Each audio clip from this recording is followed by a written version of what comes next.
A blessed day to all. I'm Hirang, a graduate student from the DLSU Manila, with Dr. Fides del Castillo as my co-author in this paper entitled Divine Mercy Spirituality in Response to the Pandemic. This paper proposes a kind of spirituality that deals with devotion to Jesus, the Divine Mercy. It hopes to help people cope during the time of the pandemic. The mixed method in the form of survey and review of related literature were used. Devotion can mean growing in personal holiness and witnessing to others. It can be an attitude of caring about God and of His creations, especially those afflicted by the illness. This disease is affecting the local and global communities at large. With the outbreak of the disease, there is a calling for all to respond by trusting in the divine mercy and healing of Jesus Christ. There are suggestions to strengthen the body, soul, and spirit of the person. Hence, this research paper hopes to give some positive, long-term solutions to the growing pandemic cases locally and globally. The data on COVID-19 cases showed an increasing number of the afflicted as well as the deaths. Due to these findings, it is highly recommended to deepen the devotion and promote the divine mercy and healing of Jesus, especially in the homes, hospitals, offices, online classes, and social media during challenging times like the pandemic. Maurot once stated that a Catholic French philosopher revealed a crisis of faith and doubt because the COVID-19 patients are increasing. Data on coronavirus showed an increasing number of afflicted, also of the death cases. As of October 2020, there are over 43 million cases of this disease and 1.6 million reported deaths. Still, cases are increasing around the world. This paper investigates the phenomenology of the COVID-19 affecting human and global ecology. The response of the Church to this present crisis is additionally included in the study. The researchers used the See Judge Act framework to elucidate the phenomenon and suggest some possible spiritual solutions to the present pandemic affecting the local and global communities. Regnaud stated that the COVID-19 is a disease caused by SARS-CoV-2 from Wuhan, China. As a consequence, over 2.2 million new cases and 39 deaths of COVID-19 have been reported from America, Southeast Asia, Europe, Eastern Mediterranean, Africa, and Western Pacific. This is the highest number of reported cases by the World Health Organization on its weekly epidemiological update issued on October 5, 2020. Reflecting on the death situations and meaning of life, isolation and confinement are chances to explore these matters and to have an authentic conversion of heart. Biblical spirituality could offer a possible remedy to these problems. For instance, Revelations chapter 22 verse 2 stated that the leaves of the trees were for the healing of nations. Based on these biblical verses, there is a possibility that planting more, living a healthier lifestyle, and cleanliness could be the remedies to the COVID-19 pandemic in terms of ecology. Spirituality, healthy living, and healing reveal intimate links. Reflecting on Pope Francis' Laudato Si, there is an urgent action for a worldwide ecological conversion by caring and respecting God's creations to combat the pandemic affecting the local and global societies. Other biblical inspirations are taken from Hebrew chapter 4 verse 16, stating to draw near to the throne of grace to receive mercy, grace and help in time of need, because mercy triumphs over judgment. Whereas in Luke chapter 6 verse 36 quoted, be merciful because God the Father is merciful. The works of mercy are charitable acts aiding the poor in their spiritual and bodily basic needs, instructing, advising, Consoling, comforting, forgiving, and bearing wrongs patiently are spiritual works of mercy. In contrast, the corporal works of mercy consist of feeding the hungry, sheltering the homeless, clothing the naked, visiting the sick and imprisoned, and burying the dead. Among all this, giving alms to the poor is one of the chief witnesses to fraternal charity. It is also a work of justice, pleasing to God.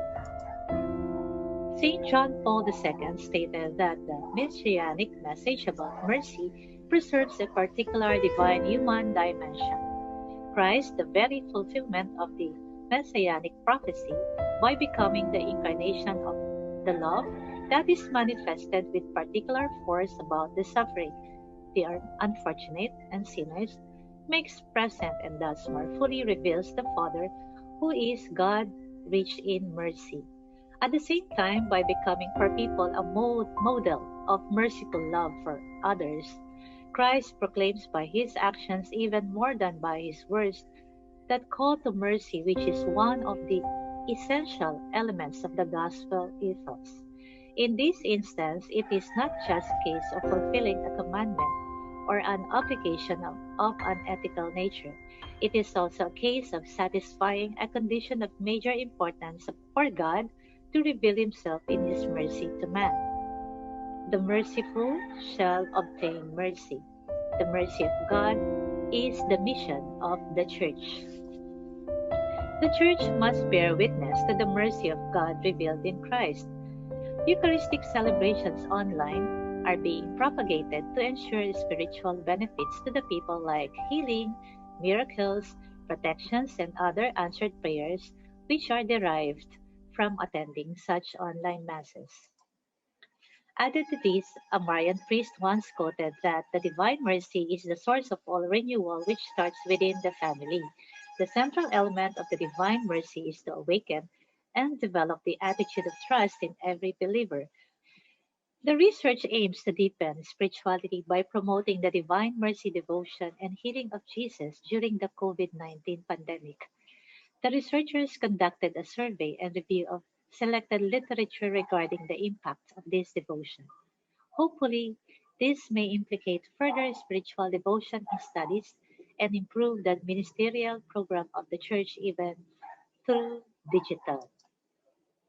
The study applied mixed research. In this method, the researchers used surveys and review of related literature to discover the experience of the devotees residing in the Philippines. The majority of the respondents are lay servants of the different communities and parishes. They are also devotees of the Divine Mercy. As an indication of God's liberating and restoring presence in the world, the Church is committed to and accomplishes a healing mission, a continuation of Christ's life giving ministry to the afflicted. Caring for the sick means caring for Christ Himself. As stated in Matthew chapter 24, verse 36, Jesus was ill and you take good care of Him.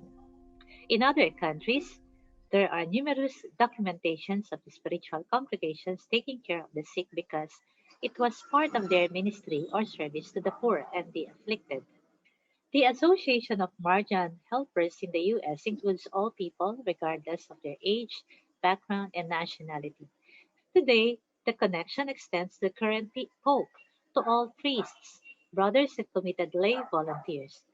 The Divine Mercy message has traveled across continents and war zones.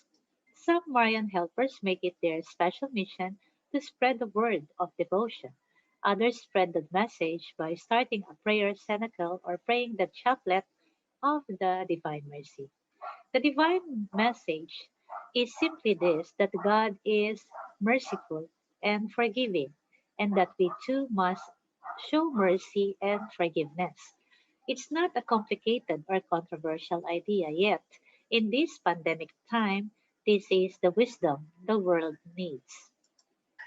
Rex quoted Pope Francis saying, "A little bit of mercy makes the world less cold and more just, especially in this time of the COVID-19 pandemic's lockdown and social distancing. There is a need for solidarity instead of seclusion, engagement instead of indifference." faith instead of fear, hope instead of despair, and charity instead of narcissism, for the merciful God loves the afflicted and the poor. The devotion to the divine mercy may bring relief to all poor souls living or dead. This study will focus on selected devotees of the divine mercy and their experiences in doing this devotion during the past and at present. A survey through Google Forms was sent in a messenger to the different communities and parishes. A description of the results will then be explained. In the Philippines, there were 23 respondents, both male and female, under the ages of 17 to 62 years old. The majority are lay servants in the different parish and transparochial communities. Some of their responses were the following.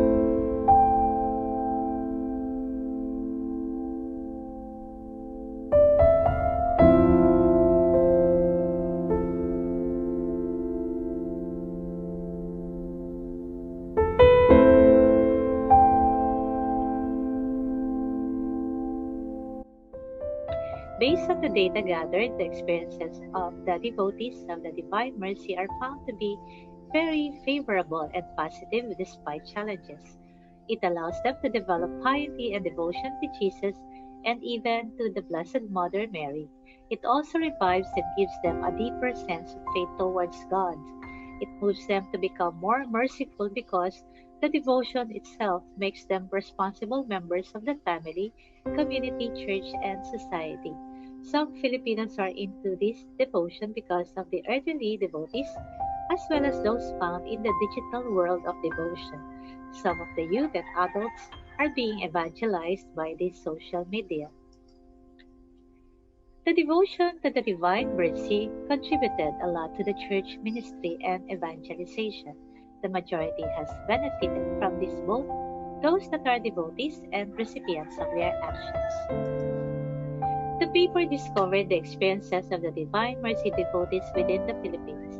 The findings stated that the majority feel very positive about their devotion.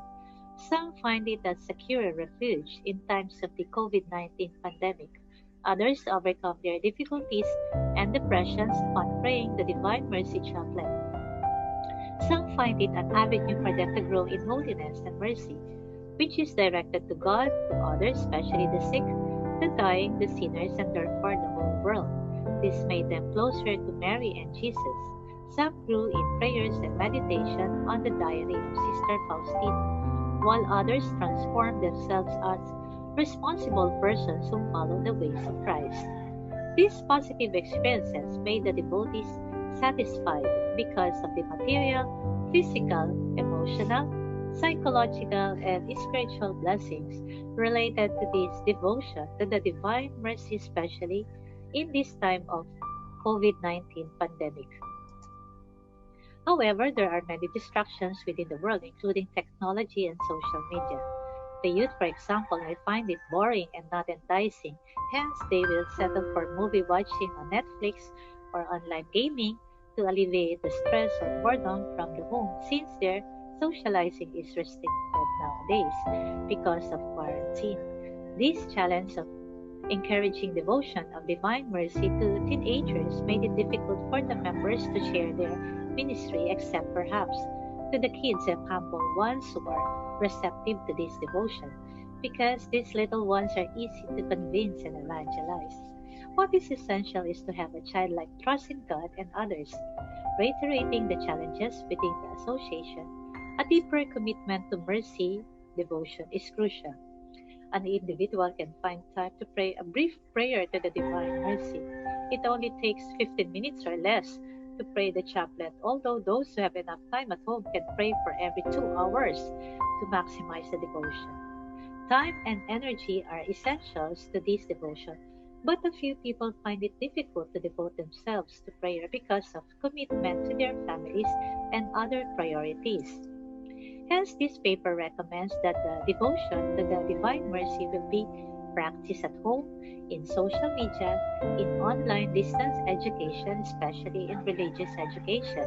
Religious educators can integrate this devotion to their learners during their opening or concluding prayer time within the online class. By encouraging and empowering adolescents and kids, there is a high chance of attracting those who are willing to commit and continue the mission of the church to become merciful to others. With the ways of the merciful Jesus, the intercession and inspiration of the Blessed Mother Mary, and also the commitment of the prevailing devotees, the continuation of the ministry of the mercy of the Church makes it possible, especially during this time of COVID-19 pandemic. It also suggested to intercede more for a rise of devotees among the kids and the youth within the online education. This can allow the missionary spirit of the Divine Mercy to revive and flourish. This mercy spirituality devotion study implicates future research involving the various children and youth who can serve the Church with much passion and zeal for the honor and glory alone of Jesus, our Divine Mercy. Thank you very much, and God bless.